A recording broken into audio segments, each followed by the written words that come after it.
Bangama-23 abakhwetha bathe babhubha ngexesha lolwaluko lwasehlotyeni eMpuma Kapa kunyaka ophelileyo.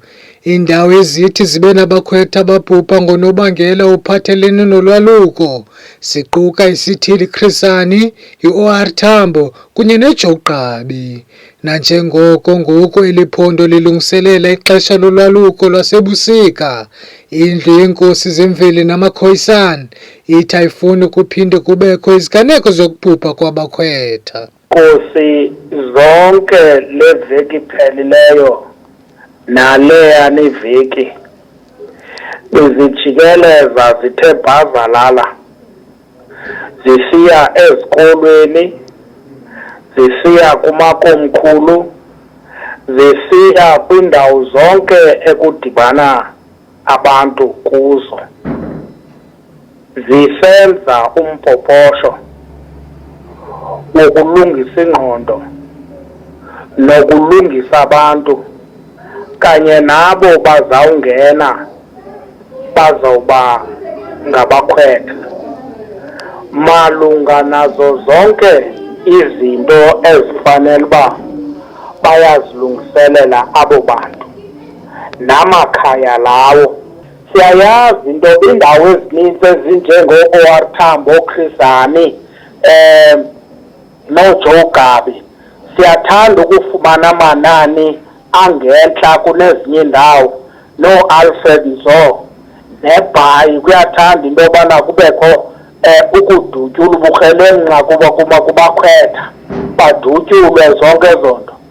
Sithi wonke ubani othatha uxanduva lwalukweni makuqinisekiswe into yobana lukhuselekile, lusempilweni, luhamba ngokomgaqo nowomthetho. Ummandla iNelson Mandela Bay nothi ungabi nazo iingxaki zokubhubha kwabakhwetha ngenxa yeemeko eziphathelene nolwaluko ujongene nomcelimngeni wokubulawa kwabakhwetha ehlathini. Lo masipala kungoku nje wenza iinzame zokuqhubisana nayo le ngxaki. Enye ingxaki enkulu ke siba nayo eNelson Mandela i-crime ebakhwethini. So siyasebenzisana kakhulu ke namapolisa ukuthi make sure ba ke izinto siyazijonga. But all in all as bawubuso utshilo na ukuthi Nelson Mandela iqhubha kakuhle kakhulu kwinto yolwaluko. Eyethu ukuqinisekisa into ba senza kakuhle kakumbi. Abantwana baye bephila baphinde babuye bephila. Enye izinto sesiziqalile ukuthi make sure ba sithatha amakhankatha nengcibi simane sisenza lento sisithi siyobahlaziya ulwazi lwabo nendlela yokuphatha nokuhlala nabantwana esuthwini. Into ke siyenza qhole ukwenzela into ba abantu ingxaki abadibana nazo sikwazi eyoqala xa siphuma kwisizini yasehlotyeni siye sihlaleni sazi into ba zindoni ingxaki abantu abadibene nazo, sibone indlela zokuzithintela. Njengoba sisiya kuleni yasebusika sesihleli sizama ke ukulungisa okanye ukujonga indlela oba uburedi bethu for i-winter season. Umzekelo sine plans mele ba sesiziqala ngoku into zoba kuqinwa amahlathi, kujongwe into zamanzi ngoba zizinto esizikhuthazayo into ba abantwana bawasela amanzi ngoba ngenye izinto eyabonakalayo into ba abantwana esuthwini babulawa kakhulu kungaseli manzi.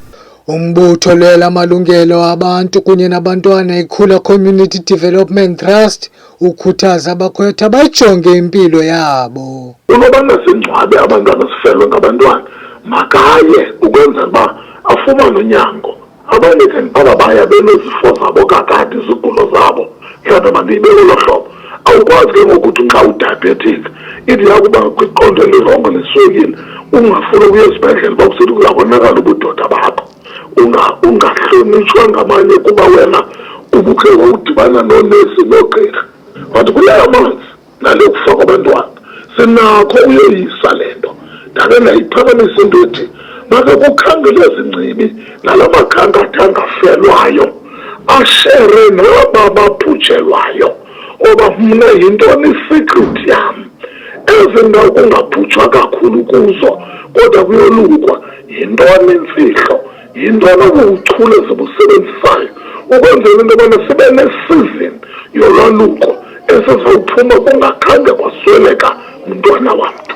Indlu yenkosi ibongoza abazali ukuba baqinisekise ukuba amakhwenkwe asemandleni phambi kokuya ehlathini. Le ndlu ithi awukabikho umhla omisiweyo wokuqala kolwaluko lwasebusika ngenyanga yeSilimela. Ithi nangona kunjalo uza kubhengezwa kungekudala. Kwiindaba zeMpuma Kapa TV, ndinguSandile Njongi, eGqeberha.